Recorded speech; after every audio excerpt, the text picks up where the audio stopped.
Mm. All right, that looks like it's alive. Oh, sorry, Shubs. Just about to do a live, bro. I'll give you a call back after. All right. I'll jump into that. Open that up. Cool. Screen is sharing. Well, it should be. Anyway, welcome back, everybody. I got sent this link. I haven't watched it yet, but thankfully it's only a short one.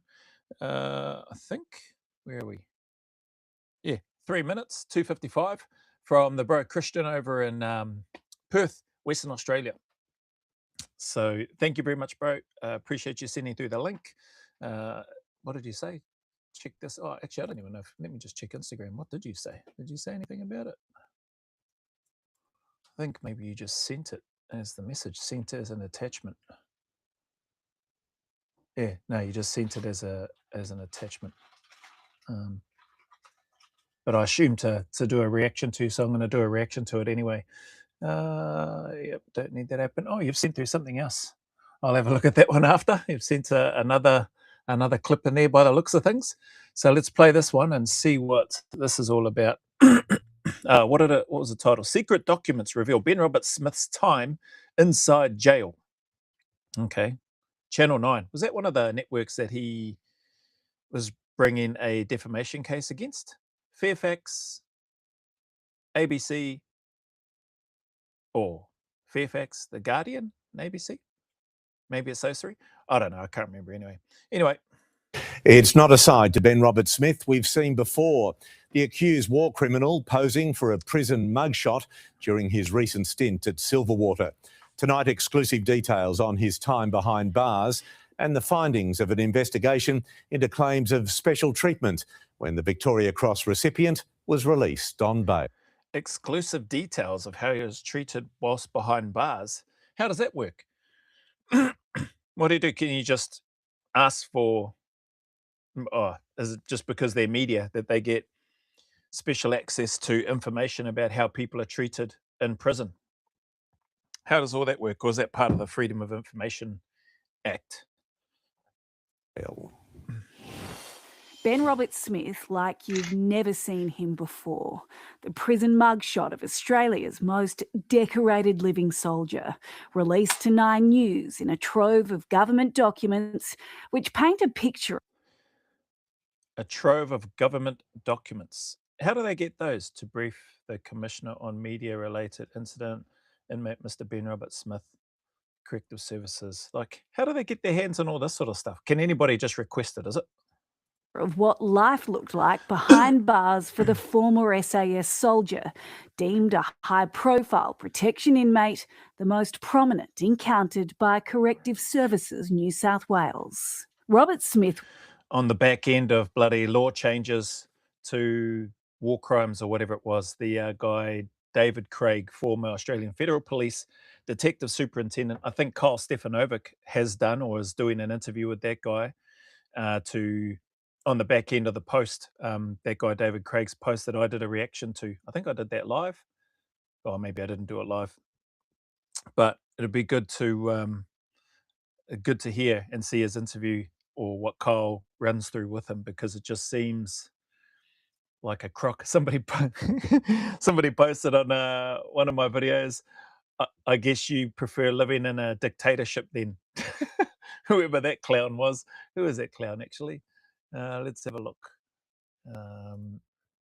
I shouldn't call them a clown. Maybe they were being genuine. Where are they? Dun, dun, dun.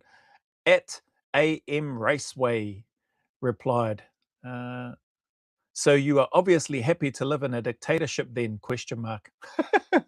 What did I put? Where's my reply? I did put a reply in there. So I'm gone off topic here for a bit. Where's my reply gone? Can't even see my own reply. Oh no, here it is. I put some laughing faces for starters. And I put, I don't know, do dictatorships lie? ? Then I put, if so, then no. I don't want to be under one of those either. I'm very simple. I'd prefer that the leaders simply told the truth and did what they said they would or wouldn't do. But what about you, Bruz? What do you prefer? So this person hasn't replied. Maybe they'll reply later on tonight or something. But hard case, eh? Interesting. Some interesting comments and thoughts from people in regards to, well, I suppose various reactions and comments from other people and or comments from myself. Anyway, back to this one. Apparent released documents of how RS was being treated in prison that the media's managed to get their hands on. Was hauled off a plane at Sydney Airport in April. The 47-year-old charged with 5 counts of war crime murder in Afghanistan between 2009 and 2012. A memo to the Commissioner assessing the risks during the Victoria Cross recipient's stay in protective custody. Consideration given to his military training, but it was What's this? Request for determination classification. Commissioner determination required as soon as practical in accordance with Mr. Robert Smith, 48-year-old former Australian soldier. Regarded as Australian decorated, Mr. Robert Smith's significant presence in the media. Employment 7 West, due to his employment 7, but as a result of media reporting to his recent charges, defamation case and subsequent appeals relating to defamation case, Robert Smith was received into Metropolitan Remand. Reception Centre on 8th of April. 8th of April. CSNSW, limited information holdings, Mr. Robert, blah, blah, blah. Where a mandatory factor is not addressed, it is due to either an absent. Well, there's no special information in there. Decided the risk of escape was not high. His risk of escape, based on current information, does not appear to be a high risk of escape. Duh. He's not going to try to escape, man. Bloody hell. Escape does not appear to present as a high escape risk. However, consideration has been given to his former military training and the potential sentence that may be imposed upon conviction, which are relevant factors in determining an appropriate classification category. Alleged victims were Afghan nationals, prompting officials to note the number of Muslim prisoners also. The alleged victims are recorded as Afghan nationals. Tabs, maximum security correctional sentence, Robert Smith parents, court legislation, Horace Management Correctional Centre, 4761, Metropolitan, 1 Bay. Intelligence Group, that the remandee should be designated as a national security interest inmate. National security interest inmate. Where is that on the list? With extreme high-risk security escort protocols implemented. This advice is based on the assessed and potential risks to Mr. Robert Smith and to CSNSW. Staff well-being. Is that what? Staff undertaking escort and related. Yeah. At Silverwater. Robert Smith spent 9 days on remand. Officers urged to treat him by the book. Can you ensure BRS is offered his exercise each day? Emotions are running. Oh, well, thanks. Thanks for that, eh? Extra special, so much for extra special attention or care.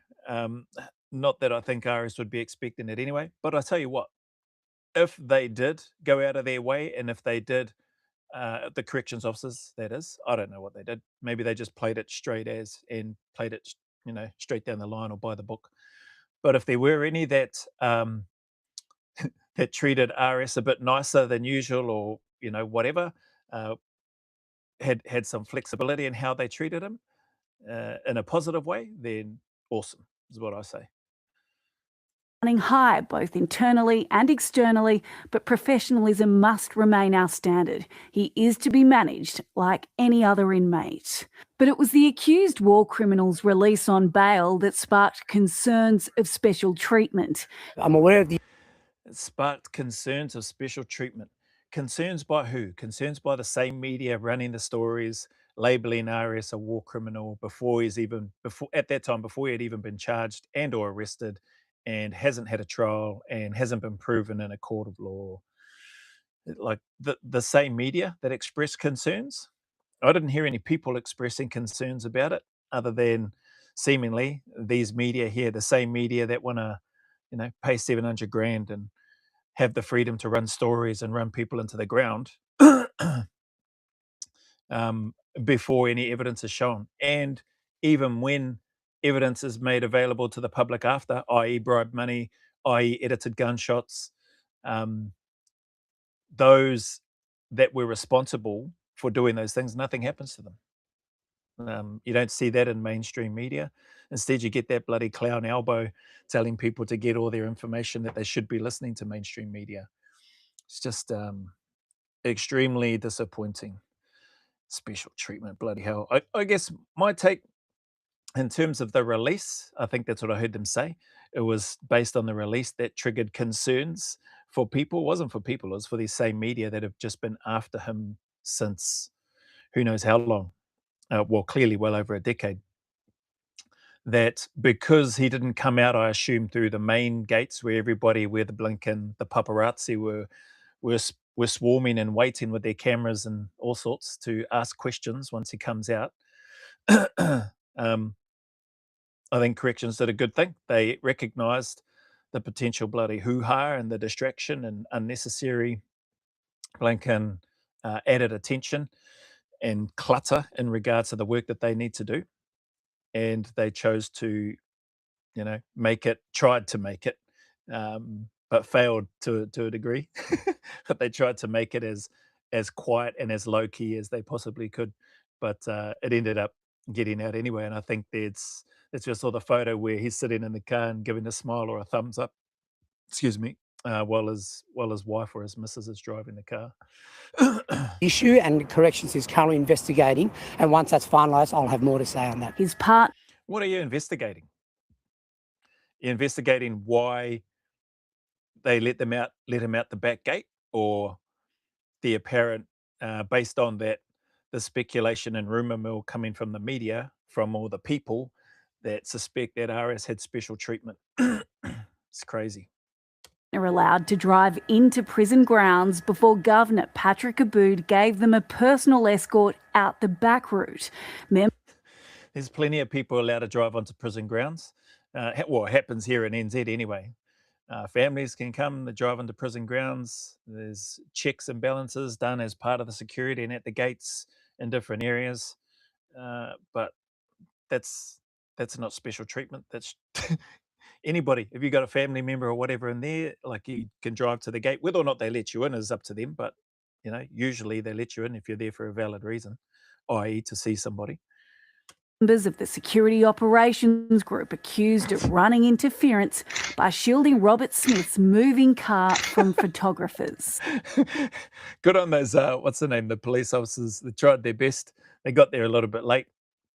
I wonder how that fella got wind of that they were coming out the back gate. Like the Lone Ranger with his camera. That's the photo I was talking about. I remember seeing that one. Smile, thumbs up. How did that camera guy get given the scoop on RS, and RS would potentially be coming out the back gate? An investigation was ordered by the New South Wales prisons boss, but the details have been kept secret until now. The findings released only to Nine News. Are they redacted? Why don't they redact them? Like those Senate hearings and people in different positions and to do with the housing and all that sort of stuff, handing Senate members massively redacted documents and they can't make out what's in it. After we made a request under transparency laws. Stuff. What? Hang on. After we made a request under transparency laws, like Channel 9, the Blinken, the open and honest, transparent, fair media that apparently they claim to be let. Is that what she said? After we put in a request? Kept secret until now. The findings released only to Nine News after we made a request under transparency laws. Yeah, look at this bloody chubby cheeks on here. After we made a request under transparency laws. Is this the same company that paid the 700 grand, or was that Channel 7? Am I off the mark? It just, like, that pisses me off just listening to that. After we made a request under transparency laws, as if the media are fully transparent and unbiased. Don't get me wrong, there are some media, no doubt, some investigative journalists, no doubt, that just try to do the right thing. Those ones, unfortunately, get swallowed up by mainstream media like these, claiming that there's some special treatment been handed to RS on the basis of that he was let out the back gate instead of going through the front gate where all the Blinken or the rest of the numpties were that apparently or clearly didn't get the scoop like old mate did about the back gate. I think that's a good job by corrections. The fact that media missed out on an opportunity to get their photos are too bad. So sad. Staff failed to turn on body-worn video cameras and failed to submit incident reports. Staff failed to turn on body-worn cameras and hand in what? Incident reports? Is that what I heard? What sort of incidents would there have been? I doubt there would have been any incidents with RS. After we made a request under transparency laws. Staff failed to turn on body-worn video cameras and failed to submit incident reports. Failed to submit incident reports. Hey, they forgot. Maybe they just forgot to turn the body-worn cameras on. Failing to submit incident reports. What were the incidents? I haven't heard anything yet, and this clip looks like it's nearly done. So unless she's about to rattle off a whole bunch of incidents that RS was apparently in and that have not been reported, well, she's running out of time unless they're going to run another story. If I remember, I did see another short clip whereby some stupid journalist asked RS if he felt that it was appropriate that he attend, I think as a war memorial or Anzac dedication coming up soon. And all the living Victoria Cross recipients in Australia were all invited, including RS. Not something that he asked for, something that just whoever the organisers were or are felt that, we invite all of the Victoria Cross recipients and it's up to them whether or not they attend. And the cheek of that female journalist, I don't know if it's the same chubby cheeks as on this one here, it says that asked him, what was the question? Do you think it's appropriate or something? Do you think that it's appropriate that you attend that event? And it made me real sick to hear these little rats, these rodents within this mainstream media, asking that sort of question to somebody that's earned a Victoria Cross, somebody that didn't ask to be awarded a Victoria Cross in the first place, somebody that also didn't ask to be invited to this special event, Anzac Hall or something like that in Australia, somewhere, wherever it is. I liked his response, though. I think he said, absolutely, I'm a Victoria Cross recipient. The fact that she would even ask that question, just a dopey dipshit, is other words that come to mind when I heard that. Thankfully, that clip didn't last very long, but I just thought these mainstream media, a pack of mongrels. Review said officers didn't understand the scope of their authority when it came to physically intervening with civilian and media access to a released inmate. Moving forward, there'll be more training and a new rule book written on. Look at these guys, the camera people, the people that go make their living by putting their camera in other people's faces and pressing the button. It's crazy that you can't just, when that happens, that you can't just grab that camera off them and smash it to bits. like, I guess the person, if they did that in retaliation for having their photo taken, probably be the one that would end up getting charged and going to jail and then getting fined and then having to buy a whole bunch of new equipment for the person. So, but it's just strange that that's allowed to happen, all because there's supposed press media. Don't get me wrong, smartphones are out everywhere now, so people will do whatever it is that they want and record whatever it is that they want, but bloody, it's annoying anyway. And it's not even happening to me, it's happening to other people, and in this case, somebody that I know, somebody that I consider a friend. Yeah, he's smiling, gives a thumbs up, but that bloody clown running after the vehicle to go get some more photos. Just ridiculous. How to deal with prisoners like Ben Roberts-Smith. released inmate. Moving forward, there'll be more training and a new rule book written on how to deal with prisoners like Ben Roberts-Smith. Tiffany Genders, 9 News. Whatever genders. They're going to do some training on how to deal with prisoners like Epstein over in the States. That didn't work out very well, apparently. If he is dead, there's a whole bunch of conspiracy theories around that in terms of that it is fake and that he's alive somewhere on some other remote island, and the information that he has, and just crack up.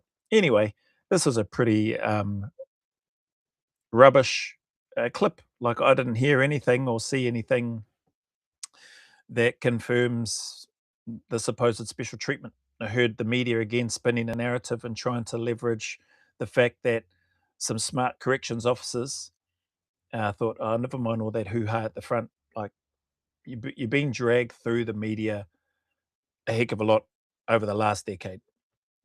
So why, actually, we'll go here. Let's just skip that off, past that. So HBO Max has arrived, and they say they're all killer. So why add to that more by letting you out the front gate? Mate, we're going to let you out the back gate. You are free and clear. You're not a prisoner. You've been approved parole or bail. So all we want to do is make it as smooth and as easy as we can for you and for us. So for RS and his partner, and for the corrections officers themselves, so that they can focus on their job. Here it is. We're going to get you to go out the back gate. Does that work for you? I'd say yes. If it was me, I'm sure RS said yes as well. So if the corrections officers, felt that it was more appropriate for them to go out the front, and that there'd be less distraction, or, who knows what may have happened if it gone out the front. I don't think anything bad would have happened, but just some stupid reporters running around with their camera person and or their phone and their microphone and asking blinking dipshit questions to RS as he comes out. So anyway, on the back end of supposed special treatment, and no evidence of that so far, and the fact that now they feel like they've got a win because they've got all these documents now under the Transparency Act or whatever it was that she spoke about. It's just just crap. Two-faced blinking mainstream media crap, taxpayer funded crap. Is Channel 9 funded by taxpayers? I assume so. Maybe they're not. Maybe it's just ABC over in Australia. So if I got that wrong, well, I'm wrong. They're still idiots anyway. I didn't hear anything in there that suggests extra special treatment. They assessed and identified he's clearly a high profile. I think words that I saw there, the highest profile inmate they've ever had. So it stands to reason that they should be looking at, okay, how do we manage this person for not only his safety and well-being, but also the staff that will be required to escort him. So that hopefully nothing, cooks off, which clearly nothing did, which is good. Talking about incidents weren't reported, but again, the media not outlining what sort of incidents those were. You had all the documents. I assume you would have had a read before you did the story. Maybe not. But you're citing incidents that weren't reported. So you must have got that from somewhere, unless you just decided to make that up and then just run with it and then start your story. Body-worn cameras not been switched on. Yeah, maybe. As far as I'm aware, here in corrections in NZ anyway, and it may or may not be the same in Australia, I don't know. And somebody correct me if they know as well. So maybe the corrections officer that sent through those questions, from what I understand and what I recall, is that corrections officers wear body-worn cameras, but they are a simple case of a touch or push the button to start recording if and when they need to. So they're not running 24/7 because otherwise they'll run out of storage, from what I understand, and or battery. So they are like a quick activation type setup to the point whereby they can just, quickly touch it or whatever, tap it or push the button, and it'll start recording. So, if there's nothing or no reason to be recording because there's no incident happening, well, then it's sitting there so that they can quickly activate it as and when and if they need to, from what I understand. So could be wrong. I think it's the same with police out on the streets. Like their body worn camera isn't running the whole time. Not until, like, if they pull over a vehicle, I think they start it then or whatever, and then it films everything else as they go through. I could be wrong, but on that part, but that's what I recall from corrections anyway. Oh, bloody hell, sorry. Oh, sorry, peeps. Some people on here. Afternoon, Vanilla Butcher, same to you. Cheers, DMC7756. Buck, I wrote Ben a letter while he was in prison. When he got out, he replied to me and thanked me for the letter. Ben is an absolute champion. That's pretty awesome, eh, Buck? To think that here's a man that's likely been flooded with a heck of a lot of maybe letters, emails, requests, invitations, obviously, to this war memorial thing in Australia, which is awesome. I'm glad whoever's done that has done that. But it takes the time to write back to Buck here and with a letter. It's pretty awesome. First, thank you, Mr. Buckaroony. Buck, thank you very much, bro, for taking the time out of your schedule to send Ben a letter. That's pretty cool, bro. I'm sure that must have meant a lot to RS and would have lifted his spirits, given the fact that, you know, there's a connection there from the military side as well for you, and particularly for you to that unit during your service and time there. So cheers, Buck, for sharing that here. Do they realize that half the screws are ex-military? Yeah, actually, that's another great point too. Yeah, there's a number of It's a really good point. Same in the police force, like, you know, you'll have ex-soldiers and that sort of thing, transition, go become police officers. Yeah, that's a good point. I forgot all about that. Of course, they will look after him, especially when they know the charges are BS. Yeah, bloody bull tucks, all right. And I'm glad. If that is the case, I'm glad they did. Craig May. G'day, Joe. One Nation has Ben's back. Yeah, I see that. Pauline Hanson, respect to her. I mean, I can't say that I like her or that I know much about One Nation or her policies and what she's planning on doing, but the stuff that I have seen and, you know, the Fire the Lie campaigns is golden, man. I think they'll keep riding that all the way through till she's likely Prime Minister. But from some of the stuff that I've seen about Pauline, they've shared that, you know, she has been at least consistent over the last 20, 30 years in politics. I've seen her name dragged through the mud a fair few times. Again, I don't know the lady. I don't know much about her policies or if she will win. But yeah, just knowing and seeing that she is supportive of RS and not very happy with the way that everything has been handled and or done, especially with, you know, changing of the law as well to in 2024. I think that former detective superintendent for AFP shared on his Instagram post. It makes you wonder. I think somebody asked me if that wasn't unconstitutional. Isn't retrospective law changes unconstitutional? For one, you're asking the wrong person when it comes to constitutional rights and all that sort of stuff. So I don't pretend to know at all what the Constitution has written for New Zealand or Australia. So that's the first part. I would have thought, though, based on what Nicholas Miles had put in the retrospective law changes for, I think he used vehicles that were built that didn't have seatbelts, that didn't require them. Then a retrospective law that came in and required the need for those vehicles to then be fitted with a seatbelt. Like I think I said in my reaction initially, I'm sure there's some things where retrospective law changes are probably a good thing. And I think I used back pay as one example. Seatbelts, probably another one, right? With regards to vehicles that didn't have to have seatbelts in them. And so therefore thinking of the safety of not only the occupant of that vehicle, but others. So i.e. in case those vehicles without seatbelts get into a collision and passengers get launched through windscreens, etc., because they're not restrained in the vehicle. I think there's some good things, and there's probably a whole bunch of other things. In regards to this and the law change itself, I probably wouldn't had an issue with regards to what's the name? A review of whatever the war crimes stuff is or was that they were looking at. Like the former detective superintendent for the AFP, David Craig, was saying that it used to have to be, you had to meet all the criteria for all the things on the list. But the change that Albanese and his government and whoever else whispered in his ear made meant that there only needed to be one of those things in order, excuse me, for a person being charged or considered for war crime allegations for them to then be charged and indeed arrested. So prior to that, the list, I don't know how big the list is or what's in that list. You had to first meet all the criteria, like there had to be everything hit before a person could be charged.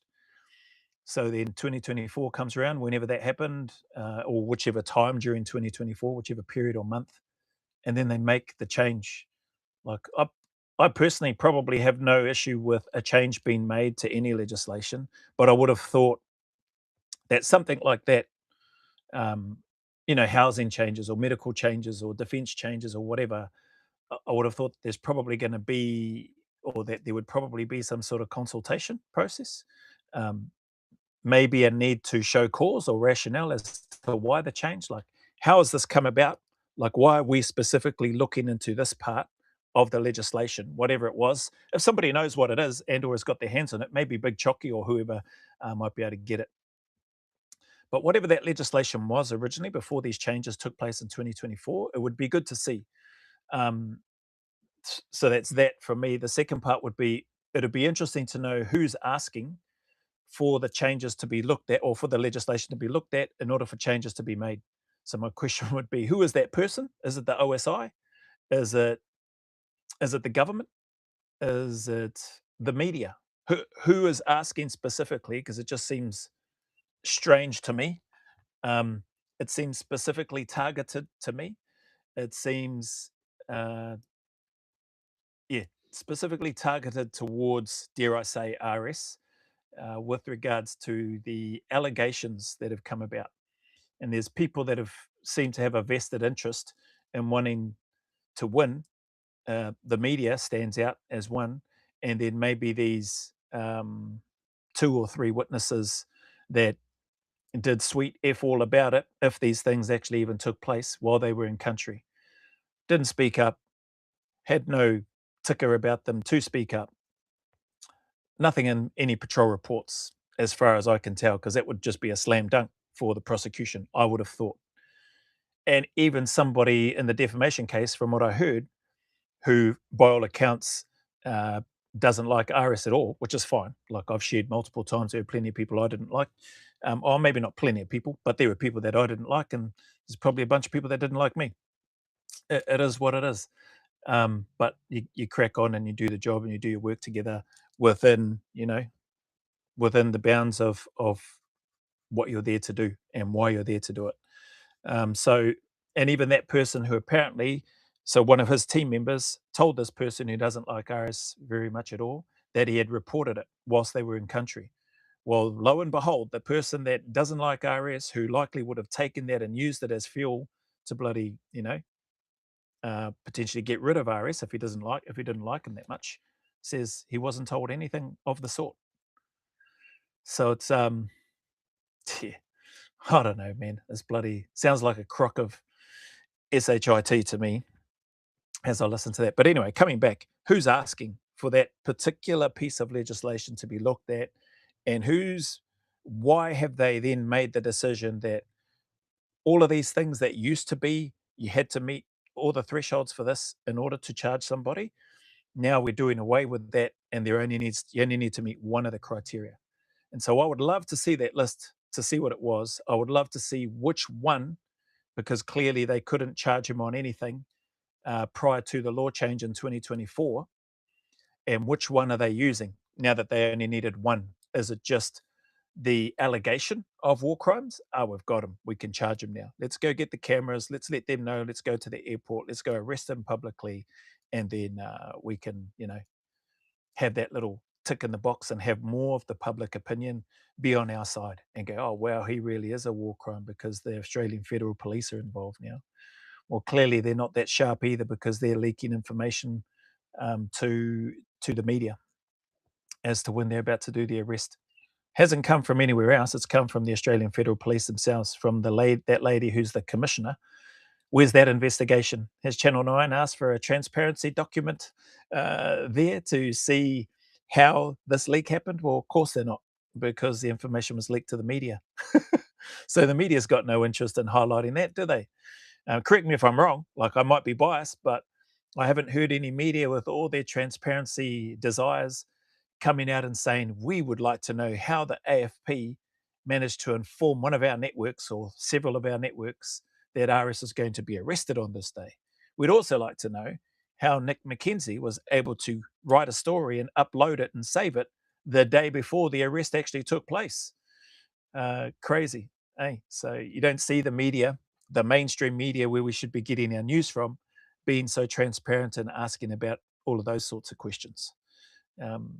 Yeah, so whether or not the Australian Federal Police does their job, whether or not their commissioner does her job, just like they're asking that Minister for Corrections to do his job and find out all these allegations of special treatment for RS. Well, hopefully it's been done on all sides, by all parties. Otherwise, it's just it's just a circus. It's probably a circus anyway. Nation bends back, elbow sides with the enemy. His word is his bond. Yeah, my word is my bond. Yeah, I'm a man of my word. Far out, what a clown. Joe, look at the TV station doing this, Channel 9. The mob Nick McKenzie works for, they are putrid. Okay, so it is so Channel 9. And so Nick McKenzie works for 7 and 9 then, eh? Or is that all part of the same, is that same network or Fairfax Media or whatever? I think I heard that in RS's defamation case that he took 3 news, I could be wrong, but I thought it was 3 news or media outlets to the defamation case for their stories. So I assume 7, Channel 9, and I don't know who the other network is. No, it was Channel 9, Joe, that paid the 700. Oh, okay, so it was Channel 9 as well that paid the 700K. Thanks, Buck, for clarifying that. Vanilla Butcher, they forgot to turn on body cams, really? Yeah, so my comments there on body cams, like I don't know what they're talking about. You wouldn't normally have your body camera on escorting somebody out of the prison who's not handcuffed, who's going out into a car park to hop in a car to then leave. Like, just no reason to have that on. If you're going through a high risk environment and your corrections officers are going into an area where, maybe it's the yard and there's a whole bunch of inmates out and about, they'd probably have it already recording before they go out into that area. But otherwise, I would have assumed that, or I thought cameras are off until such time as they felt that they needed to turn them on. Buck, the courts just stopped Ben attending the march out parade of Blaine Didham's son from the School of Infantry. Yeah, I know. Yeah, I remember Dids. I didn't know him well because we were in different squadrons, but I know him and RS were good mates. Dids had a really good reputation. One of the guys that I was with at 4RAR when we went to Timor was very good friends with Blaine. I think they must have done selection together, and maybe Cycle, and maybe the guy that I ended up being friends with, Hinchy. Yeah, because he had told me, he goes, hey, when you get in. So this is how Hinchy spoke with me too. This was before I'd done the Australian selection. He says, mate, when you get in, he goes, I got a good mate of mine. His name is Blaine, gave me his middle name, and then the surname Didhams. And I always remembered the full name of Blaine, of Dids. I never had the opportunity to get to meet him properly and say, hey, mate, I met, one of your good friends, Hinchy. He said to say g'day. Yeah, never had that opportunity to sit down and catch up with Dids before hearing the news that he had passed away. That is rubbish that they've stopped RS from being able to attend one of his closest mates who's now deceased, his son's march out parade from School of Infantry. Just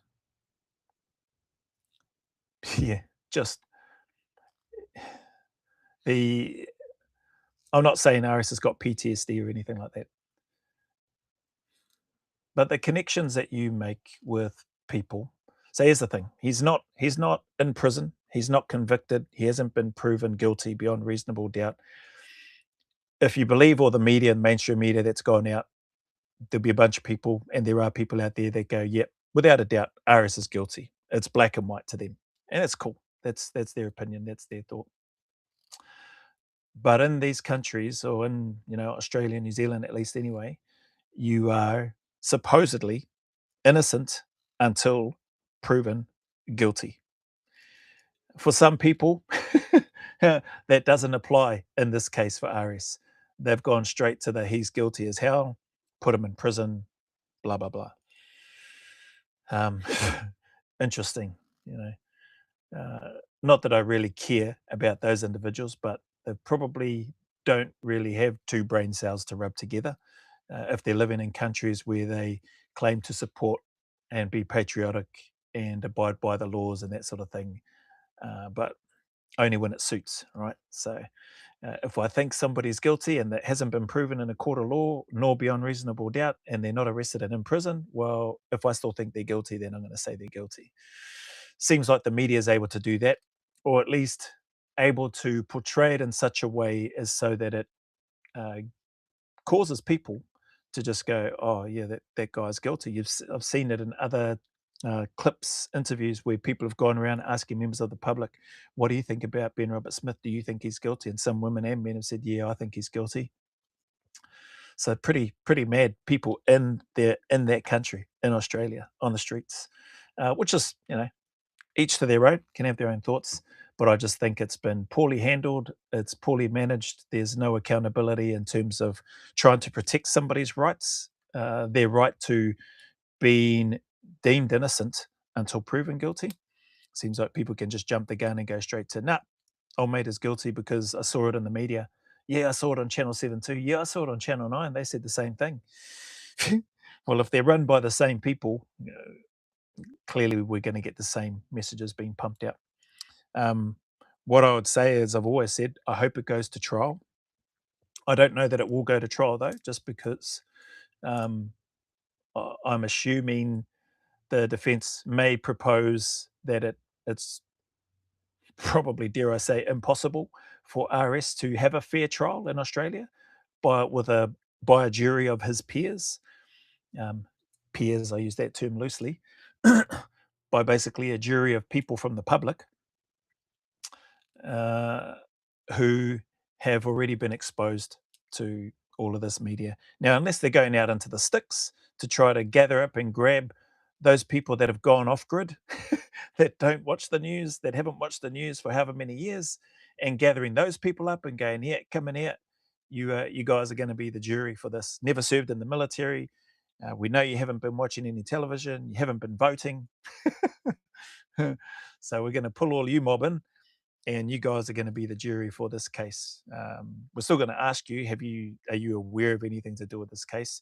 More than likely, they're probably going to say no.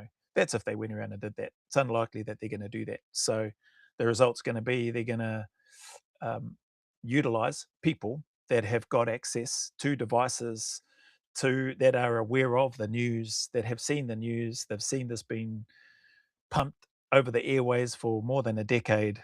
They've heard lots of different versions, stories. The media's made it very clear of pushing their strong narrative, that there are witnesses coming out to testify against Aris, which just isn't the case at all. There may be 2 or 3 that actually approached the media to give their story, because from all accounts and from what I understand, they were too cowardly to A, speak with the person, or then B, raise to the patrol commander, or then C, raise to the troop sergeant, or to the troop commander, or to the squadron SSM, or to the squadron OC. They had no guts to hash it out within 12 to 24 hours to 48 hours maximum after a job was done, after these supposed allegations took place. Nobody, not an officer, not a trooper, not a corporal, not a sergeant, so not a 2IC, not another patrol commander, nobody had, you're telling me nobody had the balls to to raise and bring this up.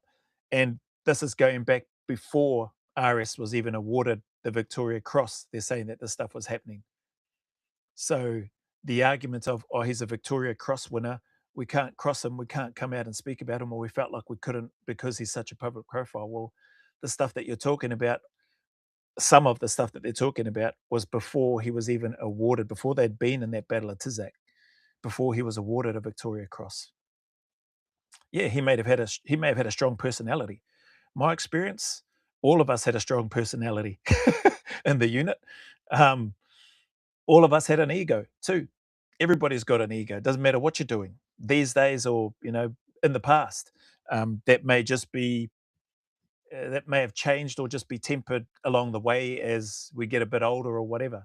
But everybody's got a personality. Everybody has an ego, at least in the unit during my time. And you, anything that happened got documented in your patrol report. It's just common practice. Training, go out, do the task, just in training. Patrol report's done because you go through all of that. That training that you do when you go out and you're practicing in the bush is to, as much as possible, replicate what you're going to do when you deploy on operations so that you're in the same routine. You're following the same process. You're applying the same structure and SOPs to your tasks before, during, and after, post operation, post task, post patrol, and it's just rinse and repeat. You do the same thing. So the guys that are claiming that they didn't bring anything up, or claiming that they did, and the patrol commander that didn't like RS is saying, "Oh no, you didn't. I didn't get anything like that." It just doesn't stack up. The narrative from the media saying that there's all these witnesses, which just isn't the case. There's witnesses, but from what I understand, the vast majority of all of them, or the vast majority of them, I should say, not of all of them, were subpoenaed. So had to attend, which is fair enough. They had to attend, they had to answer questions, give testimony. But the media shaped that well, didn't they? There are 21 witnesses from the SAS coming out to testify against RS in the defamation case, which wasn't the case at all. Just wasn't the case at all. All you need to do is watch that Guardian piece that they did using voice actors for and against, voices for the lawyer, the prosecution, defense, voices for the witnesses, the numbers, all the bloody numbers that came out. Was it 81 and 35 and 7 and 4 and 11 and bloody who knows what else? I think there's a person 7 or 17 was the one that maybe got paid the $700,000, just who didn't give any testimony in the end because the hush money worked out well for them. It's just mad, crazy that all that stuff is happening. Where was I going with that anyway? I bloody went on a bloody tiki tour roundabout kōrero talk about something, and I've landed. I started here and landed somewhere over there. I don't know. I was just rambling and talking about as the stuff popped into my head in regards to this RS case on the back end of being sent this clip from Christian over in WA. So cheers for sending through the link. What else was there? There were some questions, or were they? Oh yeah, sorry. Thanks to those that have sent through questions for some of the future guests on the Walk and Talks. Like I was saying, I'll give Shubs back a call after this. I got a couple of other missed calls from him too. I had messaged him saying, just let me know what time and where for our walk, our hikoi and kōrero tomorrow, walk and talk. And then he replied saying, "Oh, sorry, bro, I thought we rescheduled for next weekend." I was like, "Oh, never mind, bro. Like that fella's busy anyway." I was like, "Never mind, bro. I can't do next weekend because I'm busy Saturday and Sunday with other interviews." So I said, "I will catch up eventually. It'll all work out when it's supposed to work out." So yeah, I'll give him a call back. He might have been calling back to say we're still good to go for tomorrow. So if that's the case, well, then I'll just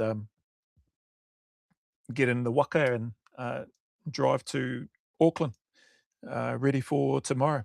I'll just leave later on tonight or leave early tomorrow morning, depending.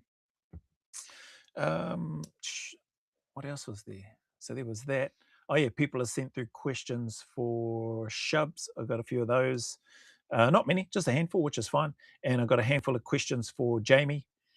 Jamie Pinnell, ex-NZSAS follower. yeah, some people there that message said, "Oh, I'm looking forward to the Rob Mailer walk and talk, Kiwi fella, but ex-Australian SAS. I don't know if he served in the New Zealand Defence Force beforehand. He might have, but I think I mentioned we did part of our cycle together. He was on RS's selection and cycle, and there was one part where our two cohorts were together for part of the CQB. But since then, like after that, I went to one squadron. I don't know what squadron Rob went to, 2 or 3 maybe. Yeah, didn't really have much interaction, so it'll be good. Connected with him on Instagram, and sadly though, even though he said, "Yep, we can do that," and then he's made a suggestion. He goes, "Maybe we can get out, do it while we're out on a bit of a hunt."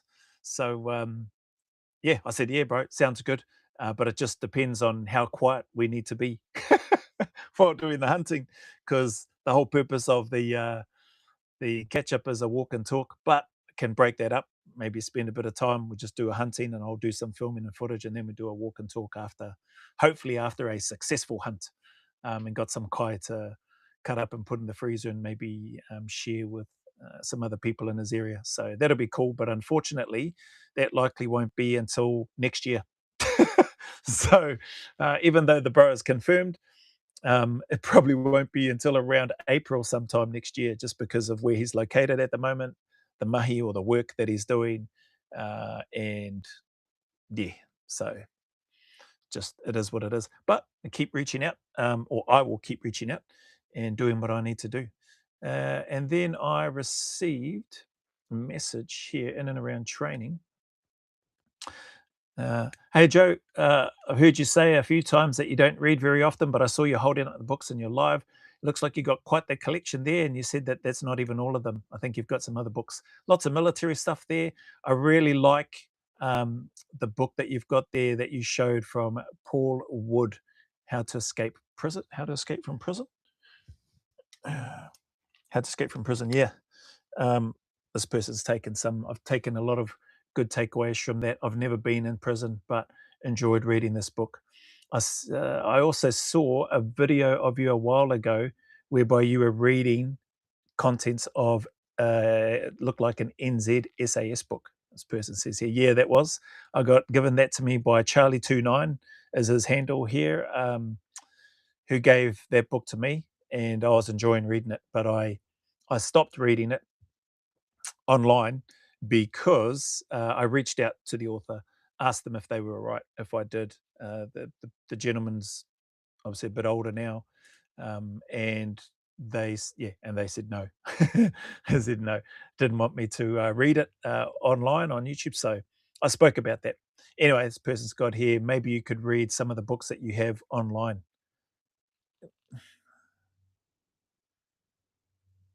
Yeah, maybe. I was just thinking about your comment. Yeah, maybe I could. Just a thought anyway. Anyway, hope all goes well with the channel. Have a great weekend, and maybe see you on a live. So I don't know if that person is on the live here. I don't even know if there's. It says that there's 7 people. Sorry, at least what I'm looking at here. That might be old or maybe current, saying that there's 7 people on there. Yeah, interesting. Maybe I'll give it a try. Morgan Freeman, eat your heart out, eh? How's that? He narrates the Shawshank Redemption. Andy Dufresne. Where are we? Oh, I thought there was some other. Was it emails or Instagram? Sorry, just bear with me trying to find them right now.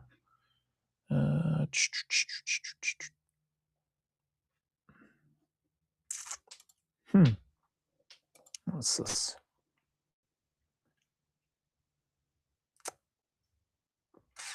Dun, dun, dun.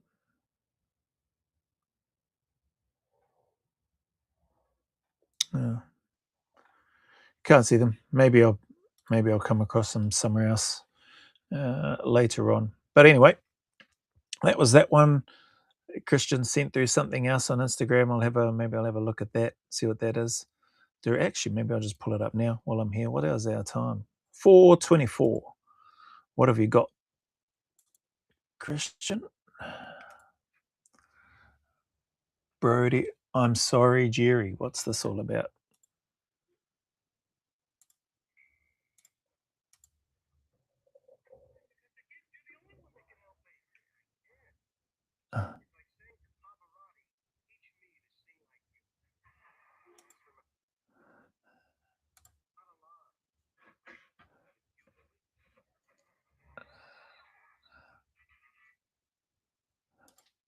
The real Benny Mac Instagram looks like somebody's done an AI video of Albo and his bloody treasurer person talking a Jerry Seinfeld skit. Yeah, I won't worry about bringing that up on the all right. Sorry, actually. Oh, see, did I get everybody's? I think I did. The courts just stopped Ben. Oh, no, I read that. Dan the man. Hey, Dan. Manu B. Luke. Hey, Joe. How you doing? Have you ever heard of Matt Prunker? Retired Delta Force operator. Matt Prunker. No, I haven't. Name doesn't ring a bell. Get busy living or get busy dying. Yeah, that's it. Awesome movie. Classic, that one. No, I haven't heard of Matt Prunker. Let's have a search while I'm here. Matt Prunker, Delta. Let's have a look. YouTube. Matt Prunker is asking, yes, a class of Delta Force operators within Matt Prunker. X-Ray Alpha. Haven't heard of him before. Might as well.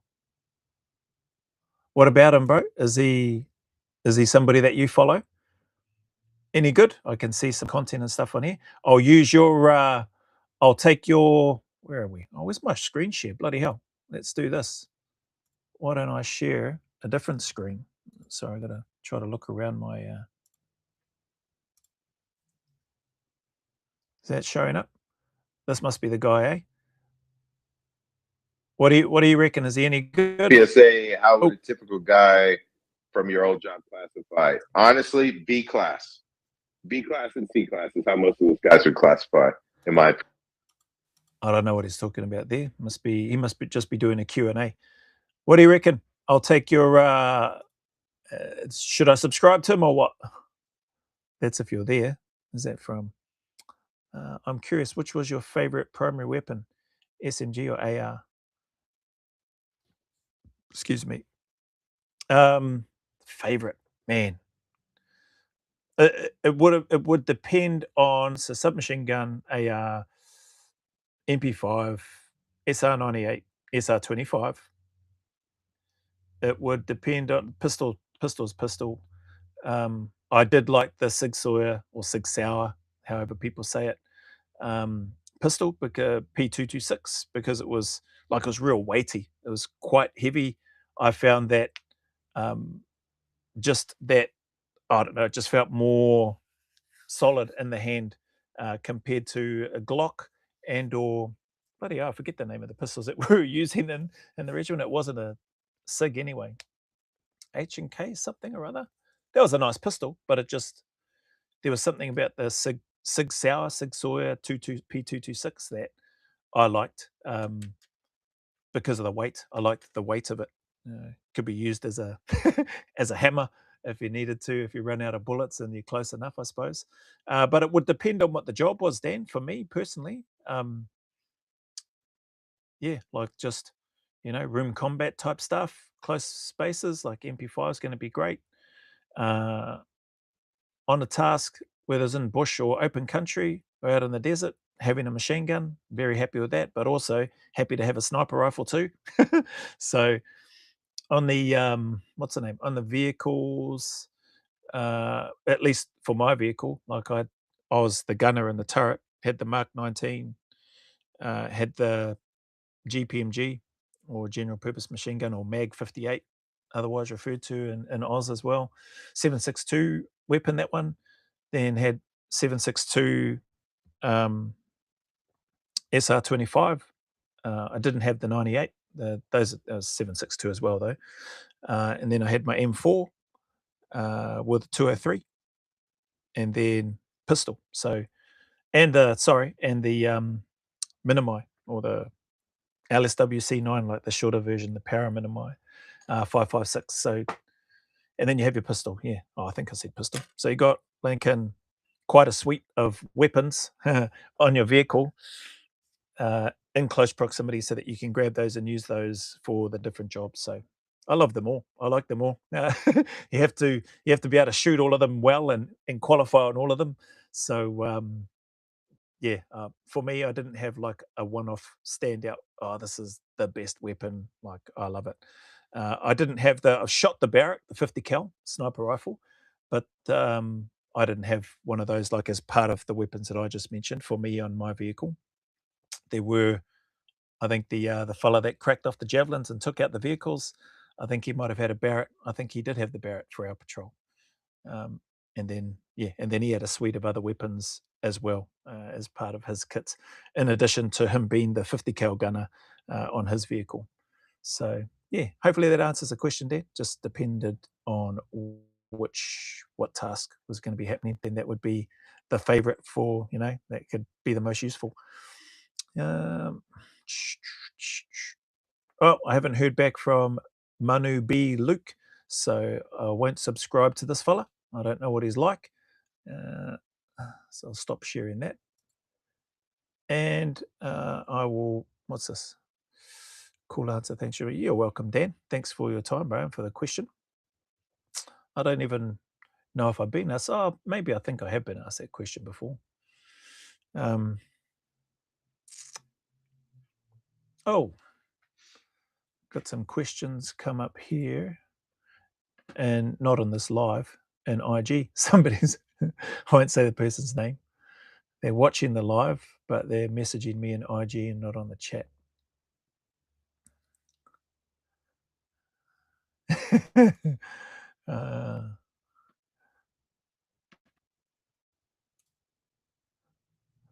Okay. Yeah, okay.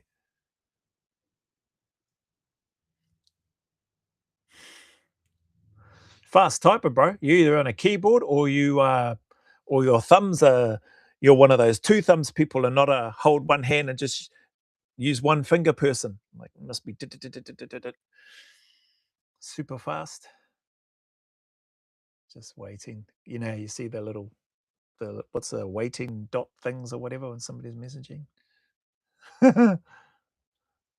Okay. Yeah.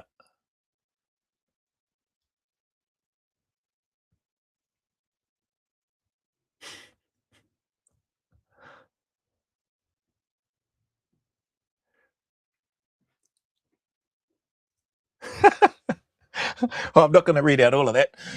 I'm going to read out the last part, bro. All right. So after all of that, how did you know when you were ready to go on selection? Bloody hell, man. You just written out a blinking big long novel. You're as bad as me.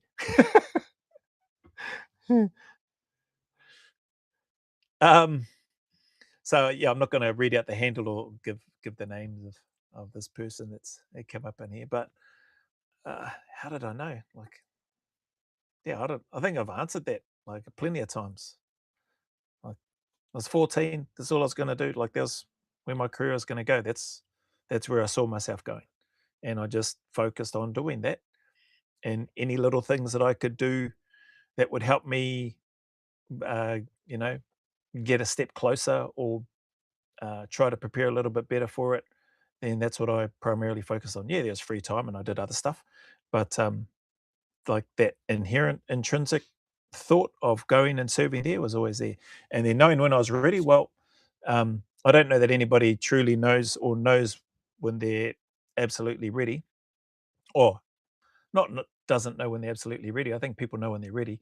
It's just a case of pulling the trigger and going and doing it, or getting to the start line. I think what I was trying to share just then was there was definite anxiety. There's definite feelings of, oh man, I wish I had longer to prepare. Wish I did more of this. Wish I did more of that. But at the end of the day, I did still feel comfortable and confident in going on. So, it's either now or never. And I was just keen as to get in there as soon as I could. I didn't want to wait and do 5 years like a lot of people suggested. Do 3 to 5 years and then apply and, get more experience, blah, blah, blah. I was like, no, that's not what I joined the army for. I want to get there now, like today. So, yeah, That's what I'd say without banging on. Like you'll know within yourself. Don't be afraid, is what I'd say, and just lean into it. Like as soon as you know you're ready and you want to let rip, bloody get after it. I just got a question like this just recently too from another person. Yeah, I said, person here's just asking, what's involved in the memberships for the SAS reality selection prep and reality. So yeah, cool question. I probably haven't, and I remember answering this question for somebody else. I'm sure that was on Instagram as well.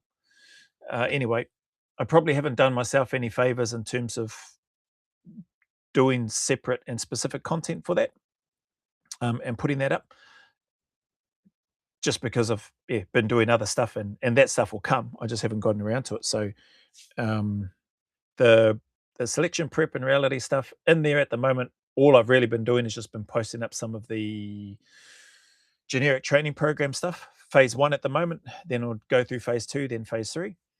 What else will go in there will be stuff in and around navigation, so theory, and then some practical stuff and some tips and tricks with regards to that. So that will go into that members only space.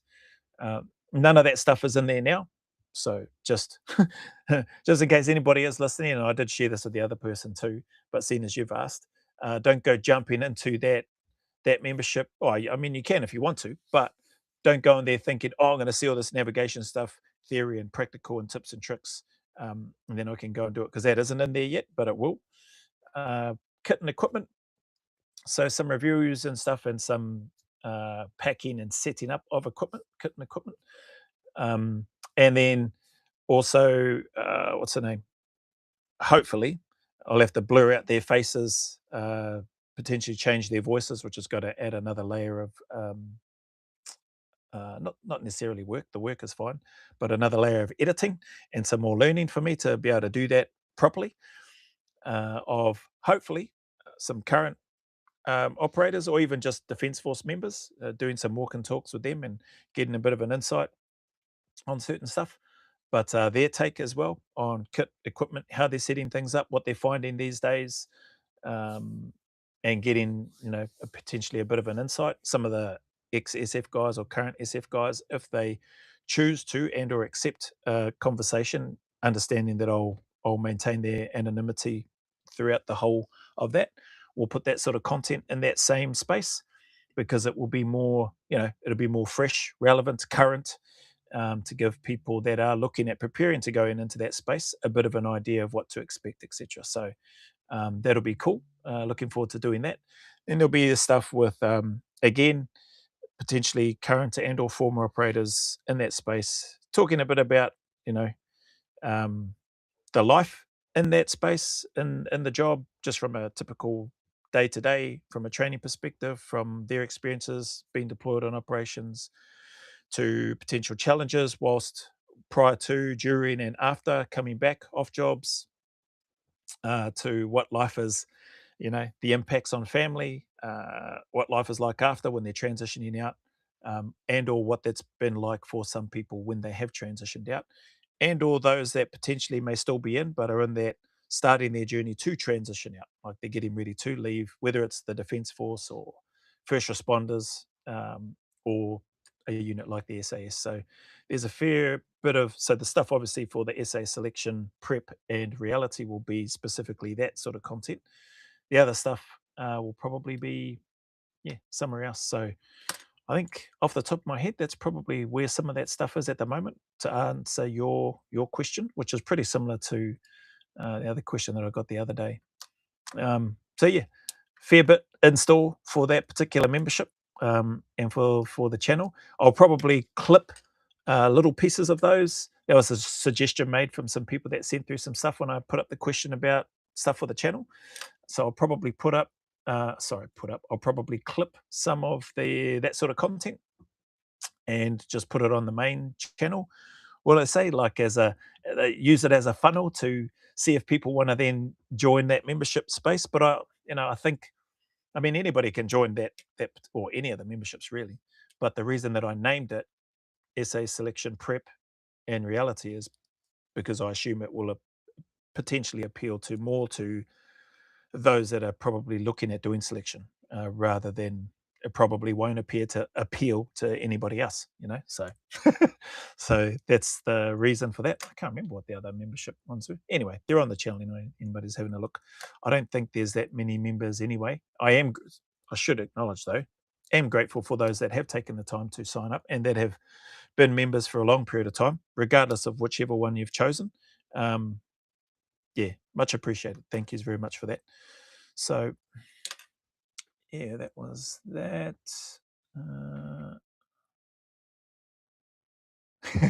You're welcome, bro. All good. Yeah.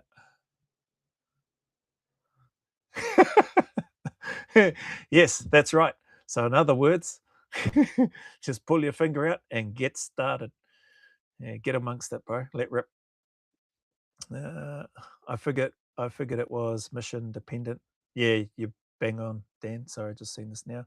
Does your training stay with you if you found yourself in a CQB situation? Would it kick back in? Yeah, well, funnily enough, Dan, sometimes when I'm at home, especially with some of the boys from time to time when they come home, I'll sometimes move into a room like like you're clearing with my no weapon in my hand, but my hands in the position as if I were holding a weapon. Not all the time, and usually when it's just me at home. So a bit of a what do you call that? Outing myself there with regards to that. Like those are fun times, man. Like the training and then doing that for real on operations in Iraq. Even though the buildings that we went through, the Iraqi forces of that particular airbase had already departed, unless they were just super good at hide and go seek. Because we were rummaging and checking through everything, cupboards behind, obviously behind partitions and everything, underneath things, ripping things apart, kicking things open to, in addition to, once you got into the room. So yeah, that still plays a part. Would it kick back in? Would I be as good? Debatable, eh? I'd love to get over to wherever DJ and them are in the US and Kyle Morgan and do one of their courses. Maybe I could do a course with what's his name? Paul Kale in Australia.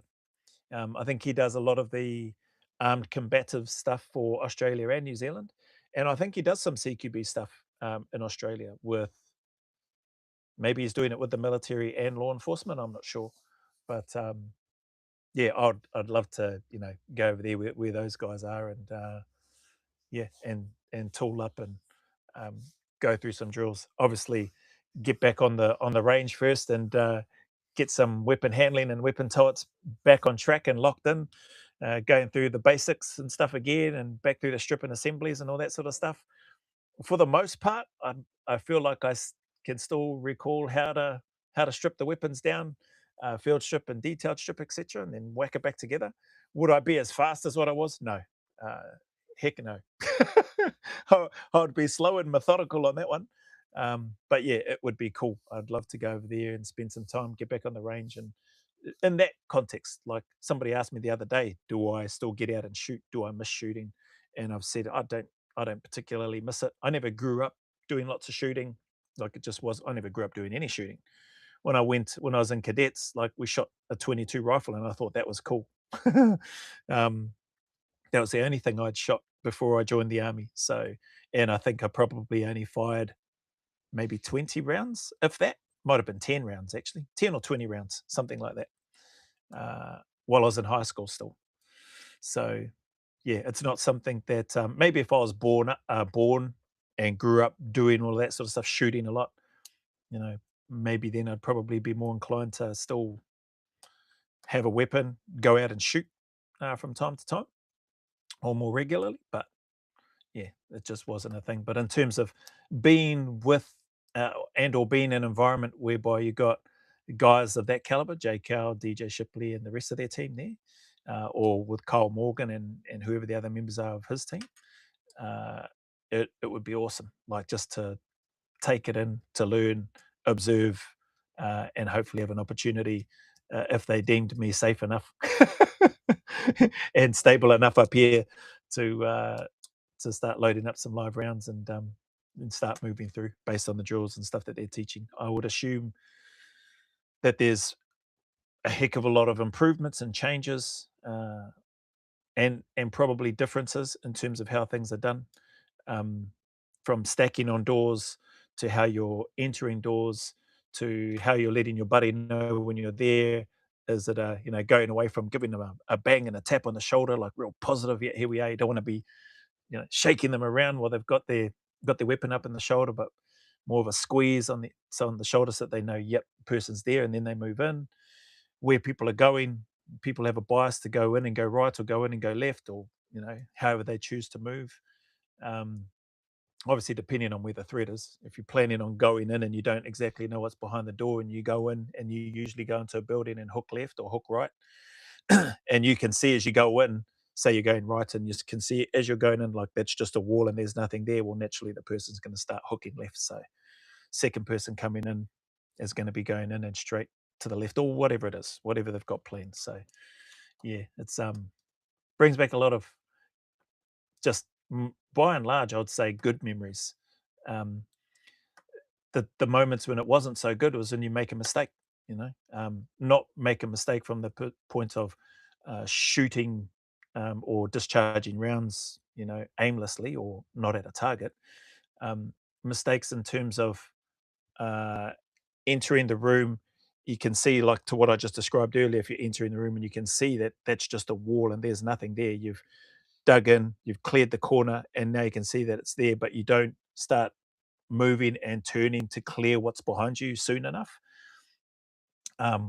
because you're relying on your mate or your oppo who's coming in, who you know is going to go that way, and you just stay tunnel vision focused on staying on that right side or whatever and hugging that wall and then still clearing that side without looking, and there's an enemy target there, just would have been brassing you up without, and I could have turned sooner.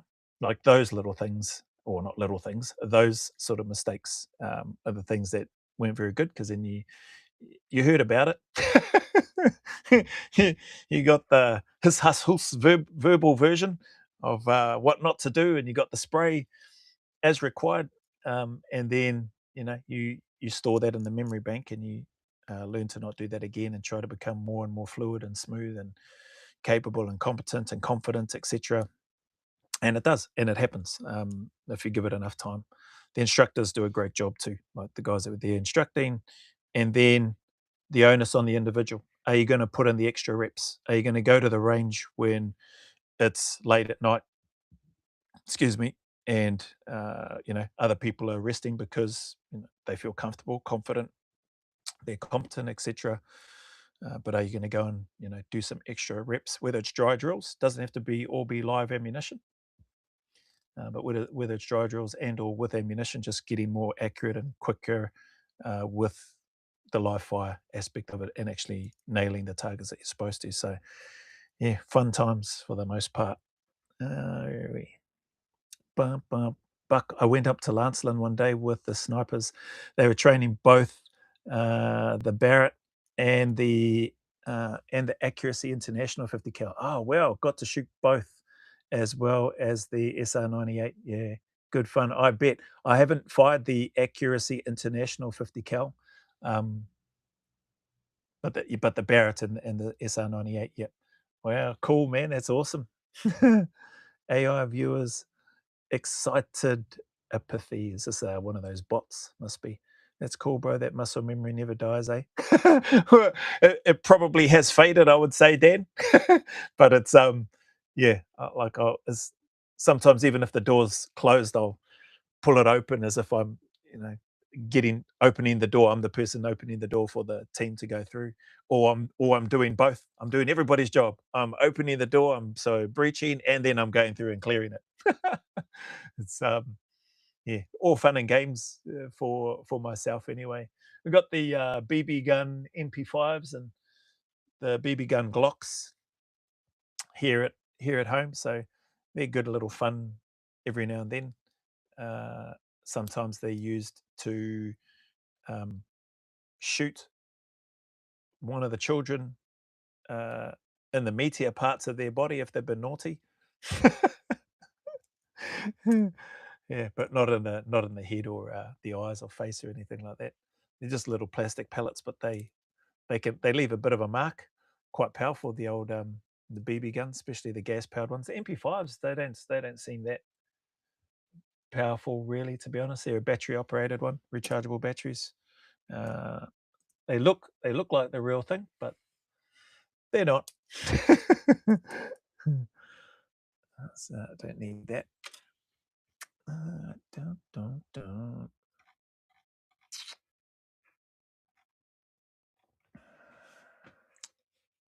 Where are we? Just heard an alarm on trades. On my trading view, I should say. Dun. Man, gold is still just melting.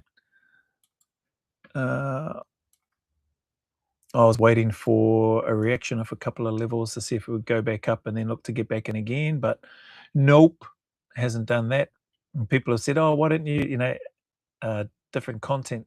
Why don't you stream some of your trading?" It's like, I'll leave that for the professional traders to stream their trades. But I'm comfortable and happy with how things are going for me and the learning. Oh, this looks like this is going to come down. I don't know if it'll create a new lower low. It probably won't create a new lower low before the market closes tomorrow morning our time. Maybe it will. Who knows? Might just melt down once London and stuff open and New York. But this has just been constantly dropping. Had a massive pullback. What day was that? Thursday just this week. Just yesterday. So massive meltdown early in the morning, then a pullback over that 50% retracement still on the Thursday, and now it's just been it's just continued coming down. I got a couple of good entries on sells and one on a buy.